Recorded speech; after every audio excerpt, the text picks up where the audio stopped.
Assalamualaikum warahmatullahi wabarakatuh. Perkenalkan, nama saya Lisa Ramadhani Pohan dengan NIM 0305182068. Saya dari kelas pendidikan matematika 5. Berikut ini saya akan menjelaskan mengenai pembuktian teorema 5.5.5.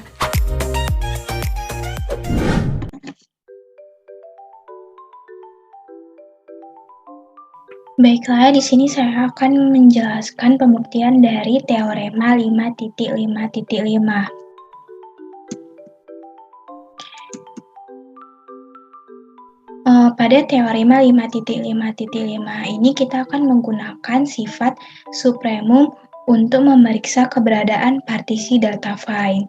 Bunyi teoremanya adalah jika delta adalah GOG yang terdefinisi pada interval A, B, maka terdapat partisi delta fine dari A, B. Jadi di sini artinya bisa kita temukan rho titiknya yang merupakan partisi delta fine. Pembuktiannya, misalkan E merupakan himpunan untuk semua titik X elemen A, B, sedemikian sehingga terdapat sebuah partisi delta fine di subinterval A, X. Di sini kita akan melihat apakah benar E tidak kosong. Karena kalau kosong, kita sama saja sia-sia mendefinisikan himpunannya. Dan ternyata benar bahwa himpunan E itu tidak kosong karena pasangan A, X, A adalah partisi delta fine dari interval A, X. Ketika X-nya ini berada di antara A, tambah delta A-nya ini positif, lebih dari 0, sehingga nanti akan terdapat bilangan lain yang berada di antara A, tambah delta A. Kita sebut bilangan itu adalah X. X elemen A, tambah delta A memuat interval A, X ini. Makanya dia tadi dikatakan partisi delta fine. Dan X ini kurang dari atau sama dengan B. Karena tadi kan X itu elemen interval A, B, maka pastilah bahwa X itu kurang dari atau sama dengan B. Tidak mungkin berada di luar interval ini. Karena E ini subset A, B, maka E terbatas, karena A, B-nya terbatas. Selanjutnya, karena dia terbatas, menurut kelengkapan real, maka dia punya supremum. Sini kita misalkan U-nya itu supremum. Sehingga, maka nantinya akan berlaku U itu lebih dari A dan U kurang dari atau sama dengan B. Di sini kita akan tunjukkan dua hal, yaitu yang pertama U elemen E dan yang kedua U sama dengan B. Dan apabila U elemen E dan U sama dengan B, maka interval A, U itu sama dengan interval A, B. Dan nanti bisa kita temukan rho titiknya yang mana merupakan partisi delta fine. Yang pertama kita akan tunjukkan bahwa U itu elemen E. Karena U kurang delta U kurang dari U, yang mana U-nya ini supremum E, maka menurut konsep supremum pasti kita temukan anggota E, sehingga anggota E itu terletak di antara ini, U kurang delta U dan U. Kita katakanlah dia V. V ini elemen E. Karena V elemen E, maka terdapat partisi delta fine yang memuat A, V. Nah, dan kita misalkan itu adalah rho titik 1, adalah partisi delta fine dari A, V, dan juga kita misalkan rho titik 2-nya itu sama dengan rho titik 1 digabung dengan pasangan partisi V, U dengan U. Maka ini rho titik 2 ini tadi itu adalah partisi data find dari A, U. Menurut definisi E, berarti U haruslah anggota dari E karena ada interval yang memuat U, sehingga dia merupakan partisi data find. Nah, untuk melihat ini, maka kita gunakan ini. Kita gunakan ini, V lebih dari U kurang delta U, kurang dari U, dan kurang dari U tambah delta U.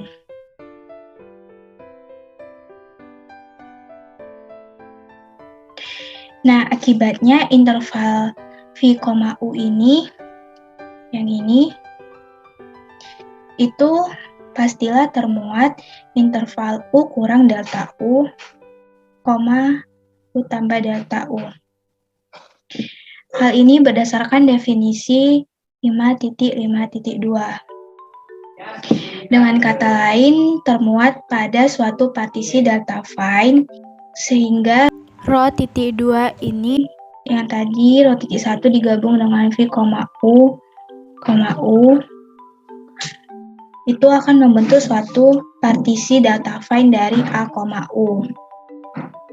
Akibatnya menurut definisi E, berarti U itu elemen E. Jadi terbukti bahwa U elemen E.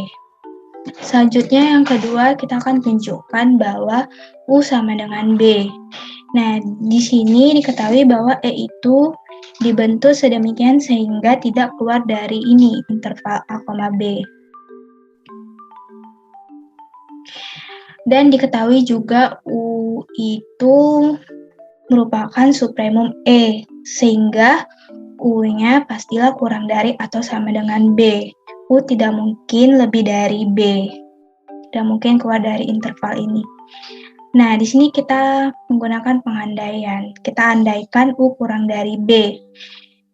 Kita gunakan kontradiksi sehingga nanti diperoleh haruslah tidak benar bahwa U kurang dari B. Berarti U sama dengan B. Dimisalkan W ini elemen A, B. Sedemikian sehingga W-nya lebih dari U dan kurang dari U tambah delta U. Bisa kita gambarkan. Sini letak A-nya. Dan di sini B. Tadi dikatakan bahwa U itu kurang dari B. Berarti kita letakkan U-nya itu di sini. Kurang dari B. Selanjutnya, tadi diketahui juga bahwa delta U-nya itu ada. Berdasarkan bunyi teoremanya, jika delta adalah GOP, kita misalkan delta U-nya itu jaraknya ini, maka W-nya itu terletak di sini. W-nya itu lebih dari U dan kurang dari U tambah delta U. U tambah delta U-nya itu berarti terletak di sini. Selanjutnya, jika Q.1 adalah partisi data find dari interval A, U. Di sini kita jamin bahwa dia mempunyai partisi data find. Karena menurut pendefinisian himpunan E, semua anggotanya harus punya partisi data find, sehingga dijaminlah bahwa partisi data find-nya itu ada, yaitu Q.1 adalah partisi data find dari A, U. Dan juga kita misalkan Q.2 itu didefinisikan sebagai Q.1 digabung dengan U, W, U. Nah, untuk melihat ini caranya sama seperti yang kita lakukan pada tahap pertama tadi. Kita gunakan ini. Maka W-nya ini kurang dari U tambah delta U dan lebih dari U. Dan pastilah W-nya lebih dari U kurang delta U. Akibatnya interval U, W ini pastilah termuat di interval U kurang delta U dan U tambah delta U. Hal ini berdasarkan definisi 5.5.2. Maka Q.2 ini yang tadi, Q.1 digabung dengan pasangan partisi U, W dengan U, itu adalah partisi delta phi dari A, W, di mana W-nya ini elemen E. W-nya ini lebih dari U. Kita lihat di gambar W-nya ini lebih dari U, berarti hal ini kontradiksi. Karena tadi kita katakan bahwa U-nya itu supremum. Ini U-nya itu supremum, U-nya supremumnya, sedangkan kita temukan bahwa W-nya itu lebih dari. Kalau seperti ini, berarti pengandaian salah, maka yang benar haruslah U itu sama dengan B.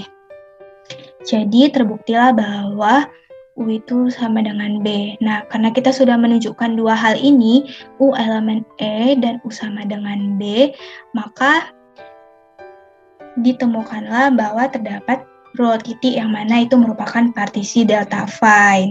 Jadi terbuktilah teorema 5.5.5 ini.